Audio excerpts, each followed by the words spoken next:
Okay, we looked at head arm chokes yesterday. The version that we looked at is very technical because I want you to start thinking about what you're trying to achieve, how you're trying to close the space off.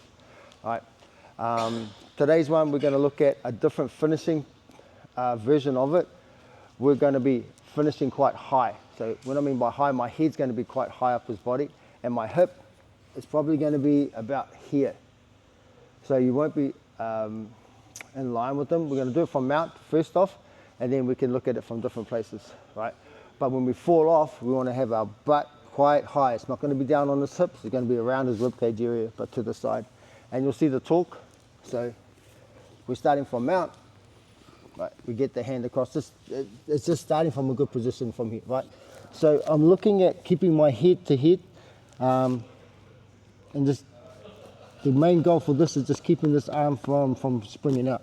Right, I can push in. So as I push, I'm pushing the head and getting this hand nice and deep.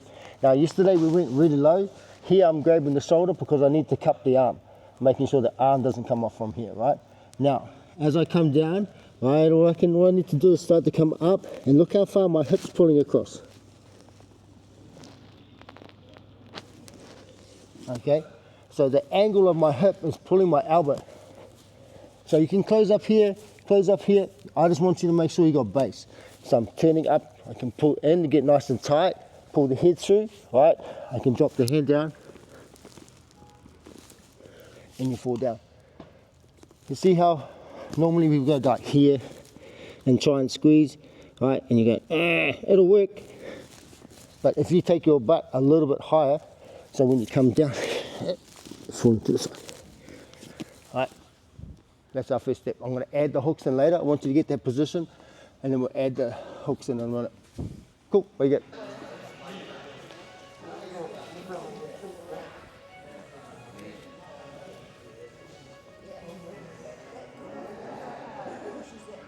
Yeah, nice.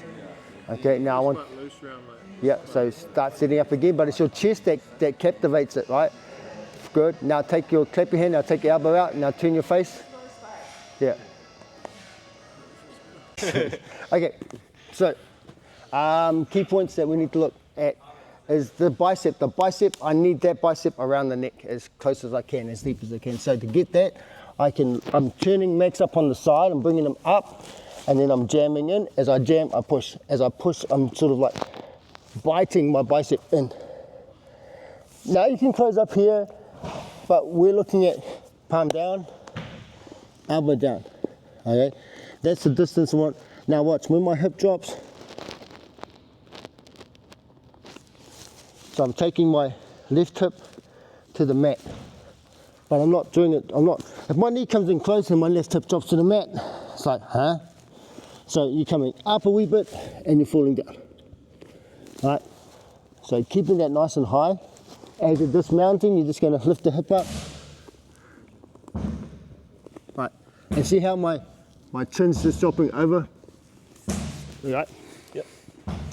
So, if you don't have that deep, it's gonna feel cranky. Take your time at the beginning to adjust the head, to buy it in, to lean forward, slip down. Right. Hip is the next part. We're gonna play on that one. So, go back, get your partner, get the arm deep, elbow wide, and drop that hip. Cool, where you go? Yeah, but that's part of it as well, all right? Jack feels like a fucking little dude. Wow. I mean, Plus the rotation is easier.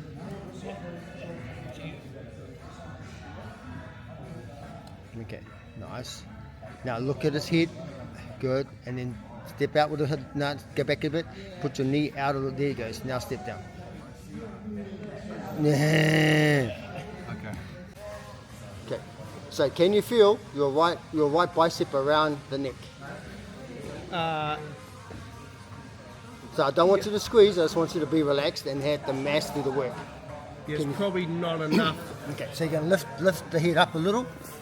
Good. Now, as you're lifting, I want you to force it into your bicep. So use your palm to push it into your bicep. That's pulling. Oh. Yeah, there you go. Okay. Okay, that's step one. You felt that? Yeah. Okay. Okay, let's